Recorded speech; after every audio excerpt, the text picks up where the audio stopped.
welcome back. I'm Mike Quincy. I'm John Lincove. And I'm Maddie McCarty. So as we usually start out these podcasts, and I have this tendency to say, we have a very special podcast today. Well, they can't all be special, I suppose, but in this case, it actually really is because we're talking about the 2025 Subaru Forester. Now, why is that special? Because it's an uber popular car. It's been redesigned for this year. This is the 6th generation Forester.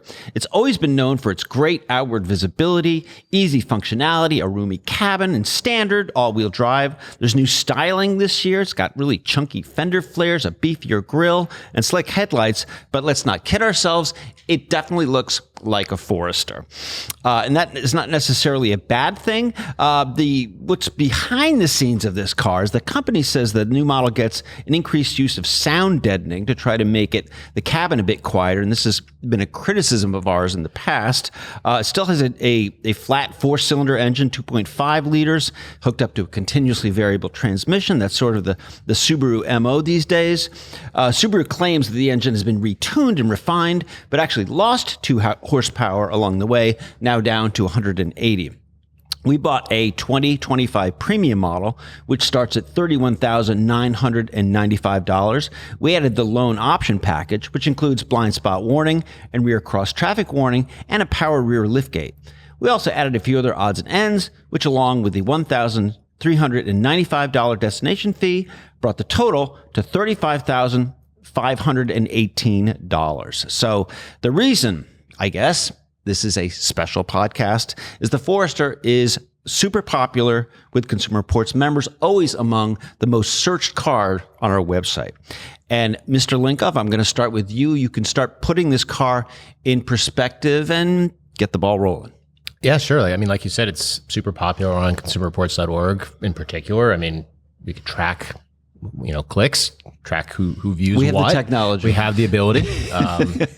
So Honda CR-V, Toyota RAV4 are always up there. You get a couple others. You get maybe the Ford Escape, Ford Bronco, the Mazda CX-5 and CX-50. But, Forester's always up there. And in fact, for so long, it's been a model that we've been waiting for the redesign, and it was dropping as far as people clicking on it, mm-hmm. because where's the new one? So the interesting thing about it is that Subaru always plays well in the smile state, the corners of the smile, the upper northeast, the upper Pac West, but maybe not as much in the heartland, the heart of the smile, so to speak. So there, it seems a little more of it's been mainstreamed, but still staying in that Subaru-ness. I mean, I think mm-hmm. Some feedback, you hear over the years, it feels a little thin. It's a little noisy, to the sound deadening part. Before they had when they had frameless windows, mm-hmm. the door slam was really light. Mm-hmm. But they're still trying to keep it a Subaru. Mm-hmm. So you have that great visibility. You have that huge greenhouse there. Where you almost don't need. I'm not saying that blind spot warning is bad, but with the Subaru, you almost don't need blind spot warning because you can look over your shoulder and actually see what's there instead of seeing roof pillar. Those are the reasons why it was a top pick at Consumer Reports. I mean, standard all-wheel drive, great fuel economy. I actually think it's funny, you talked again about it lost 2 horsepower, but you don't notice that because it feels the transmission really gives you lower, more torque down low, more power down low, and it still has the shifting where you don't really run it up where it's revving so high like most continuously variable transmissions let engines do. The RPMs rev up high. You think it's doing a lot more noise and work. I really enjoy driving it.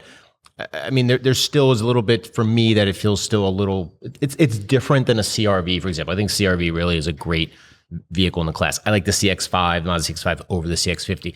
This kind of fits in between. It's not sporty like the CX-5, but maybe it's a little more towards a CR-V, but I think, those three, I feel are really some of the top performers in the category. Yeah, I was thinking about how car companies redesigned, maybe we call this kind of iconic cars, important cars.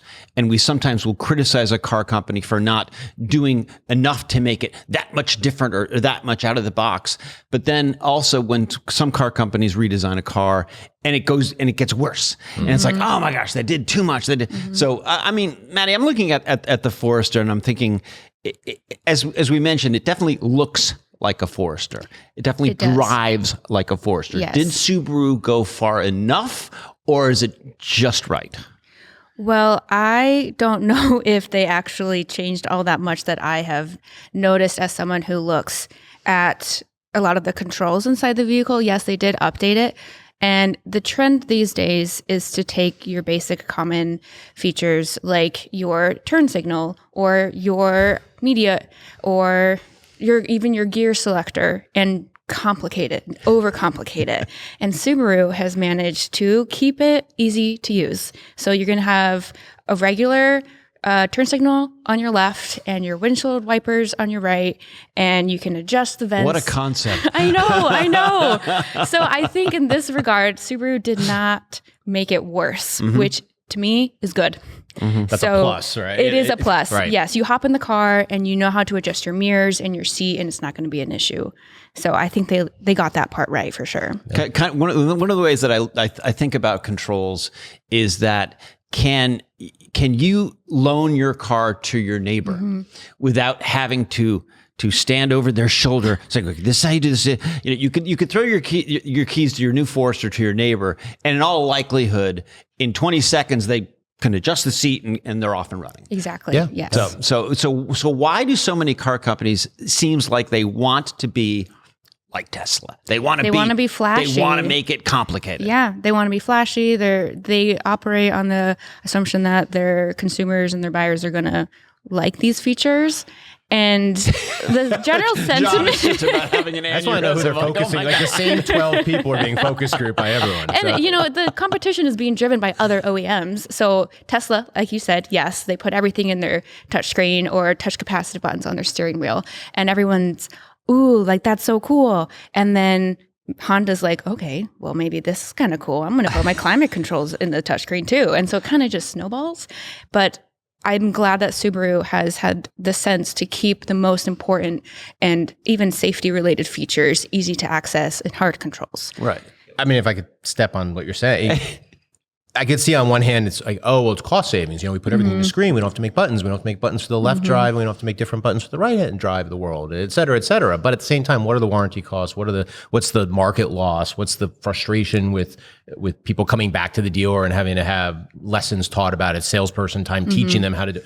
There's got to be a trade-off on that. Well, right. And you're still having problems with the controls. I mean, it's not like buttons, yes, buttons break, buttons stick, but it's not as if touch capacitive has eliminated those problems. Yeah, I mean, these touchscreens have been around for a lot longer than we realize in cars, but putting the climate controls in the touchscreen is a little bit more recent. So we're going to have to see how the reliability of these touchscreens hold up over the next decade or two. Right. And Subaru and the Forester, they did move their climate controls from hard dials and buttons into the touchscreen. And the touchscreen is much larger in this 2025 model. It's now 11.6 inches. So you're going to see the majority of these Foresters coming with this larger screen, and the climate controls are at the very bottom.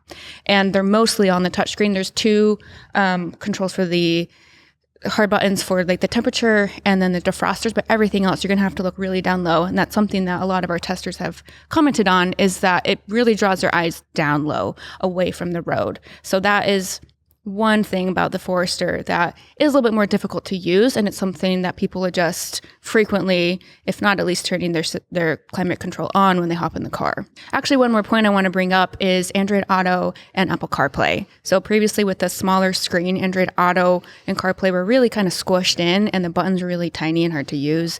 And then Subaru upgraded to the larger touchscreen, but Android Auto and other models was still really small. It wasn't fully utilizing the full screen, and now we get a lot more space of the touchscreen being utilized, which does make it easier to use. So they have improved Android Auto for people, and Apple CarPlay for people who do like to use those. And since we are fortunate to have you, Maddie, on this podcast, because you are one of our ADAS experts, and you can, politely remind our audience what ADAS stands for, and then talk about how Subaru is integrating it into the new Forester. Sure. So ADAS stands for Advanced Driver Assistance Systems.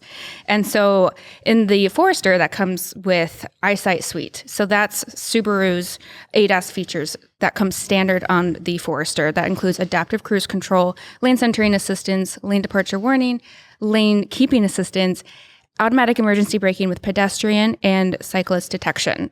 What's interesting, though, is what's missing was blind spot warning and rear cross traffic warning. Those are not standard. They're not even optional on the base trim. You have to go up to the second trim for an additional $1,200. So that's going to push the price tag above the $30,000 mark. And blind spot warning and rear cross traffic warning are some of our members' favorite features. And what they do is they help alert drivers to when there's a car in their blind spot, or if you're backing up and a car is coming across the road. So they're really helpful safety features. And it is a bummer that they're not standard on the Forester. Now, Maddie, if I can you reflect sort of on how we've been? What do we think about Subaru's EyeSight system in general that we've seen in our test cars? Sure. So I'll just give you a little bit of background of what EyeSight is. I did mention all the features that go into it, but they're using now 3 cameras in the front of your windshield above the rearview mirror. And so that creates a nice wide angle of the road, of the crossroads and the curbs. So that's what it's using to actually pick up lane lines and detect other vehicles, etc. So adaptive cruise control, in the Subaru Forester and other Subarus that we've tested, it is able to maintain the speed at which you set it, but it can't quite keep up with faster moving traffic. It's a little bit delayed in its reaction, but then it kind of zooms forward. So you're just watching traffic ahead, race ahead, and then you're kind of just left there before you get that really oomph from the engine.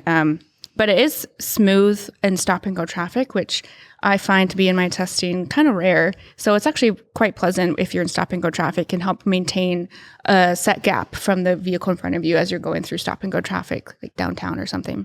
And something we've started testing also is the lane centering assistance, which Subaru, I feel like in general, it does perform okay. It's not my top choice for if I was going to go on a long road trip, but I do think that it is a confident system. It does tend to understeer when going through curves, so you do have to manage it and maybe steer a little bit yourself to make sure you get through that curve. But it is a nice tool to help alleviate some of the stress of driving curvy roads a little bit. So some people might like it, some people maybe not. Right. So like, honestly, when the rubber meets the road in terms of driving, John, I don't know about you, but I definitely noticed our Forester seems much quieter. I mean, it is still kind of a brick of a profile of a vehicle. So you're not talking about, slipping through the air without any turbulence. But I think road noise has gotten better. I think engine noise has gotten better. And to me, one of the big improvements compared to the last Force that we tested, the steering got better. I'm a big steering guy. I love feedback. I like a little bit of weight to the steering. Now, I'm not going to come right out and say the Forester is a super sports car, but I think it is improved in those areas that I find important. And I really want to get some idea from you guys when it comes to driving it. What do you think? Yeah, I mean, Maddie, do you want to go? Sure, I'll start. So I have never driven a Forester before this one. And my initial impression is this is a car that I would drive every single day. I had no huge issues that stood out. I did notice the engine noise. So having not driven the last Forester that we tested, I did think it was still loud then, but not enough where I was like, oh, I can't even hear my music. So I thought it was fine. I thought the ride was fine. I'm not picky when it comes to the steering of like how firm it is. I felt like a car that I could take out onto like off-roading a little bit, like going camping. So it seemed like a really everyday car for me. Right. I mean, and especially the camping, because the storage area is really useful. It's pretty big. Oh, there's so much storage. Right. I love the size of the vehicle and I love the visibility. So it feels like the inside of the car is actually bigger than the outside of the car. And I love that. And the A-pillars are thin and it feels like you can just see everywhere. So you were talking about how you might not even need blind spot warning, but I do advocate for getting blind spot warning. But yes, you do have really great visibility all around. In an era of, pinched backs and low front and coupification of the industry, it's a breath of fresh air. It is.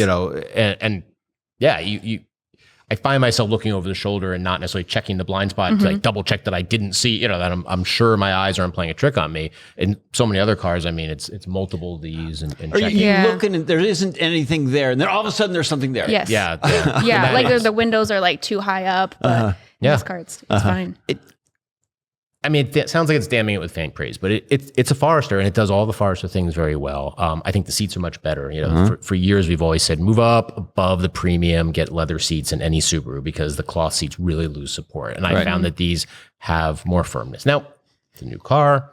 You know, it's got 6,000, 5,000 miles on it. Let's see when it's 26,000 miles, but the old ones they would fall apart while we were testing it. Right. So not fall apart, but you know they would soften. I know over an hour-long trip. You know, you would begin to do the kind of like a dance in the seat. So much better support. I took it on a bike ride. There was not a hitch on it. I put my bike in the back, but you could sit in the back with the hatch open. You know, put on shoes, do whatever you need to do. Just relax at the end.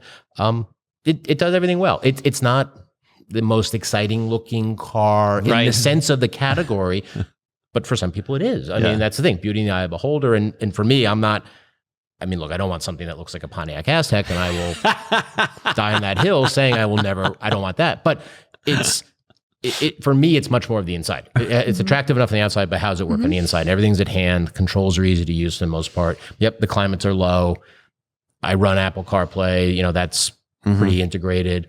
It actually lets me use the driver attention system, driver monitor with sunglasses, which some systems you can't. Right. So, I like that.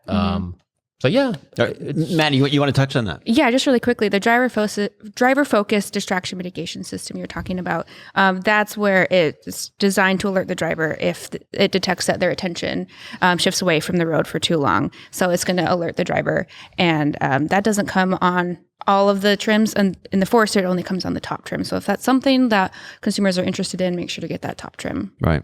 And moving, I'm sorry, go ahead. I should say it was from driving the borrowed one, not ours. But yeah, I remember because sometimes we rent the rented one from manufacturers, and I remember this that I could drive it, and that there are a number of it tell you to take your sunglasses off, or the ones I tend to wear. So I do like that. It's some polarized lenses it does struggle with. Yep. So it's just you'll get an alert if it can't see your eyes. This is a very competitive category. Small-ish SUVs are what a lot of people want. A lot of manufacturers sell them.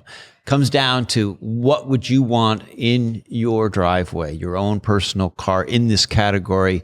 And Maddie, I want to start with you. What would be your pick? In general? Yeah. Any vehicle? Within the small SUV category, we're talking about vehicles like the Escape, the Bronco Sport, the CR-V, the Tucson, the Sportage, but the ones that John mentioned. Which one of that group do you think would be best for you? Honestly, I think it would be the Forester, because I like a car that has simple controls that I know how to use. And the Forester checks that box. It's large enough that I can go on weekend adventures. I like the all-wheel drive. I like the great visibility. And it just seems like a sturdy car that will get me where I need to go. John? So the lack of a hybrid option, I think, and I know that there's talk about one coming, but at this point, without a hybrid, the Forester loses that. But historically speaking, Subaru hybrids haven't been all that impressive. Yeah, they weren't. But the name of the game today is hybridization, electrification, whatever word you want to call it. So at that point, it's not playing in that realm. Even if it gets great fuel economy for being standard all-wheel drive, totally. So I would probably veer towards the Hyundai Tucson, particularly since the 2025 Tucson now has a standard, a normal gear selector, normal instead of a buttons or a knob or anything like that. They've gone back to a traditional Prindle. So just one more feather in that cap. Right. Well, and I also went with a Tucson hybrid for my pick in this category. Same things that you're saying. I love the fuel economy. I think the ride is a little bit better, but that doesn't take away anything from the Forester, because I agree with you, Maddie. I do think it drives really well. I think the styling to me for the Forester is just a little, I don't want to say geeky, but it's just like, I don't know. It just seems unimaginative, but that's it has its niche. The eye and the eye of the beholder and all that stuff. They've also gone with the a very outdoorsy look on some of the trims as well. I can't tell you if it's a woodland or an outdoor, whatever the name of it is. They have given it a little more, aggressive styling on some of those trims. Right. We were talking about dogs before we started shooting this podcast. Yeah. Subaru is a big proponent of pet accessories for their vehicles. I got to give them credit for that as a dog owner myself. You can get these covers for the back seats. You can get harnesses. You get all that stuff. So that's kind of cool. They kind of found their niche, as they say in marketing 101, right? And that's, so, they kind of know who they are. Yes. They know what their audience is like, and they're not trying to be something for everyone. So we give them some credit for doing that. And just a reminder, these are our first impressions of this vehicle. Check back with consumerreports.org for the final test results. And we have our first drive that's live on our website. So check it out if you want to learn more about the Forester, and more is coming. Which brings us to our audience questions. We love your questions. Text 30-second videos. Send them all to talkingcars@icloud.com. That's talkingcars@icloud.com. And this just in, if we use your question on our podcast, we'll send you a free Consumer Reports Auto Test t-shirt that all of us wear all the time.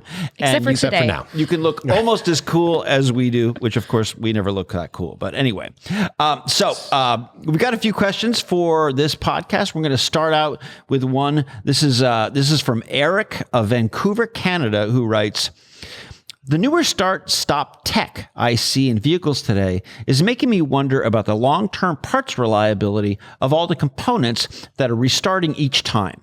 Is there actually a benefit in fuel saving long-term during idle shutdown to sacrifice the restarts that an engine experiences? My mechanic mind questions if the engine being restarted so many more times a day would experience much more wear and tear. How does that compare to a hybrid that's restarting during a drive?" So, good question from Eric. We are seeing a lot more start-stop systems these days. And John, I'm going to turn to you for our first shot of an answer. I mean, so look, some of it's emissions, not necessarily fuel economy. You're not running the engine at idle. So where you would be getting 0 miles per gallon, but the engine would be running, you wouldn't be, talk about stop and go traffic, I mean, in a city more so than a highway, you don't have just engines putting out pollution, even a super ultra low emissions vehicle will put something out. So That's one of the benefits. We haven't seen anything in our data. I spoke to Steve Ellick, who's, a podcast panelist at times. He said there's not seeing anything in our data. Talked with John Ibbotson and Mike Crossan in the garage. Haven't seen anything either in that sense. I mean, it's not as if they took the old starter that was on a car pre-stop-start technology and just said, like, all right, just have it run. I mean, I'm not telling you how or why. I don't have that knowledge, but it's not the same part. Right. It's been, evolved to handle this work. But one of the things Mike said is that, hybrids, they use one of the two electric motors one of the electric motors to handle this. So, one is inside a transmission. So one of the motors is the drive regen unit. The other one's handling starter and alternator work. So it's not hurting this one part, hitting it constantly, the starter motor for the car. So the short is this is not rising up. Now, okay, we've seen stop technology over a decade. At least, I was going to say at least. Okay. So maybe at the 20-year mark, we're going to start seeing them. But right now, there's no one, odd data saying like, oh, all of a sudden we're seeing an engine minor and it happens to be a starter motor or something like that. We're not seeing any of that. And to put this in historical perspective, Consumer Reports used to have a part of our testing protocol called starting and running. And this was when there were a lot more carburetors that were very prone to temperature changes. Super cold, rough starting. Super hot, rough starting. Remember they called vapor lock? Mm-hmm. Sure. I heard about it. At least. I've heard about it. And what's interesting is, so we have modern cars that have start-stop systems that are going on and off all the time during your regular drive. You're running errands on a weekend or whatever. There were times like a British or an Italian car, you'd be happy if it started once. And now we have cars that are restarting all the time. You don't even think about it. But we can come full circle with our discussion about the Forester, which has a start-stop system, and we're finding that it restarts pretty quickly. But there's definitely a pronounced kind of a shudder, and you guys drive all the test cars, and so we know that not all start-stop systems are the same. Yeah, no, I do, and some have odd pauses, and you almost feel hung out at times. And I'm working on the consumerreports.org online road test of our BMW X2. And if you recall, the hoops that you have to jump through to go into the touchscreen to turn that system off, Maddie, Yes. you remember that? Oh, yes, I do. It's a couple layers deep in that menu. Right. Whereas some of the better manufacturers just have a hard button that you can flip. And also we've seen in our testing that sometimes in the summer, when you come up to a stoplight and the stop system, I don't know why I'm having trouble saying that, will like reduce your air conditioning effectiveness. So, which is why you're seeing a lot of 48 volt systems now. So they'll be able to run the air conditioning in the back, electrical systems, run that in the background while still shutting the engine. So yeah. So that's what I'm going to stop talking about start-stop systems and start the second question. We're going to go on to the second question. John writes, I'm looking for a vehicle to be my daily driver, usually around 60 miles per day. Because of this, I'm looking at EVs, EV pickups in particular. Consumer Reports rates the Ford F-150 Lightning low, but a lot of people I talk to love it. Plus, they are really cheap used, with very low miles right now. Considering all the problems CR found, am I dumb for still wanting this truck and assuming Ford has fixed its issues by now, or will at least make it easy for buyers to get them fixed?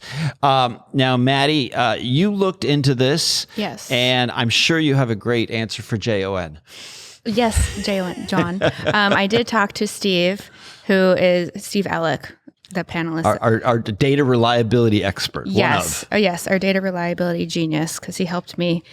He talked me through this a little bit. And so he said that the Lightning does have below average predicted reliability compared to other new cars. In particular, members reported having issues with their battery and with charging in particular. And being an EV, this is quite important. So one person told us in the comments that a module in the battery failed, which substantially decreased the range. Oof. Yeah. And even though John was talking about having a daily commute of around 60 miles, if you're starting to tow anything or add weight into the bed of the truck, that's going to reduce your mileage also. So something that someone had a problem with. Another was the charging. So the charging port actually failed and needed to be replaced by the dealer. So it seems that we are having some growing pains with this new Lightning, something to consider. There's also issues that they've experienced with the in-car electronics. So you have over-the-air updates failing to complete and then just leaving the screen blank or freezing. So another issue to be aware of, and then some noise and leak issues. So overall, not too bad. We do think it's just going to be some growing pains that Ford has to address. But if there are things that, John, that you're willing to live with, because I've used the Lightning, and I know a lot of people here love the Lightning. It has so many miles on it that we've had to actually limit who can take it, because it's just such a convenient car, because you can just plug it in, charge it, use it for the day. You can even use the AC outlets in the back of the truck to power electronics. So, it's really up to whether or not he's willing to look past the potential for these battery-related issues. Major issues of drivability and getting to where you want to go. And John, when I looked at this question, I was kind of like, I want to answer your question with more questions. Yeah. Right? Good point. Yeah. Why do you think an EV is right for you? Why an EV pickup truck? If you want a pickup truck, to your point, Maddie, for hauling, for pulling a trailer, an EV for that approach seems a little on the odd side. And John, I know we haven't really looked this up, but when he says that used Lightnings are really cheap right now, how much was our test truck? Like $80,000, something like that? Above $80,000, I think, yeah. How cheap are they? Ford has lowered the price on new ones. They've made some significant price drops. I can't tell you the amount right off the top, but starting February, March this year, they dropped the price on new ones. Right. The issue you're looking at now is he said his quote in the question was that they're really cheap used, and which is fine, but this would be a vehicle I'd say, okay, but you're going to want an extended warranty. You're going to want a manufacturer backed extended warranty, because you don't want to be replacing battery. I mean, your powertrain components are covered by a different warranty, but you don't want weird things. If the charge port maybe isn't covered the same way, that's going to be an out of pocket. You don't want to be stranded, but you also don't want the issue with in-car electronics, software updates, stuff like that may not be covered under the new car warranty, or when the new car warranty runs out. So this is a vehicle that I would say is one that you would want to do, and it's going to offset that cheap price because you're going to be adding on a warranty. Right. And to both your points, towing. I mean, we did our Rivian R1T, and we did the Ford F-150 Lightning in towing tests, and they significantly drop mileage. The minute you just hook the trailer up, it's already telling you, nope, you're getting half or whatever. Just once it knows you have a trailer. Yeah, it's a big risk, and they're going to be first and second year models that are going to be these super cheap ones. And as our data shows, with every vehicle from Toyota to Alfa Romeo, whatever it is, Land Rover to Honda, the first year always has lower reliability than its predecessor. And now you're talking first year of a brand new technology. Right. I would run. And one thing that we haven't even touched on, John's from Indianapolis. It gets cold in Indianapolis. Yeah, your battery range is going to significantly drop when it gets cold in the winter. Right. So I think, my take on this is John from Indianapolis. If you want an EV, consider like a regular EV, kind of a car. Yeah. And if you want a pickup truck, you need to get an internal combustion engine for a truck. There are a lot of used pickup trucks in America. And I would go there first. Yeah. So I do wonder though if one of the reasons why he's interested in the Lightning is for Blue Cruise, which is Ford's hands-free LCA and ACC system. So I could see that being a little bit enticing, but as you said, there are other EVs that do. Ford has other EVs, and there are other manufacturers like Hyundai that have EVs that have lane centering and adaptive cruise control. Not hands-free, but still high performers in terms of lane centering and adaptive cruise control. Great question. Great answers, guys. But that will bring us to the conclusion of this podcast, which was, of course, produced by super producer Dave Abrams, expertly edited by Andrew I Still Play Hockey Belize, and of course, Anatoly the Great Shumsky. As always, check the show notes for more information on the vehicles and topics that we discussed. Just a reminder, keep your questions coming to talkingcars@icloud.com and get a groovy t-shirt. Thanks so much for tuning in. We'll see you next time.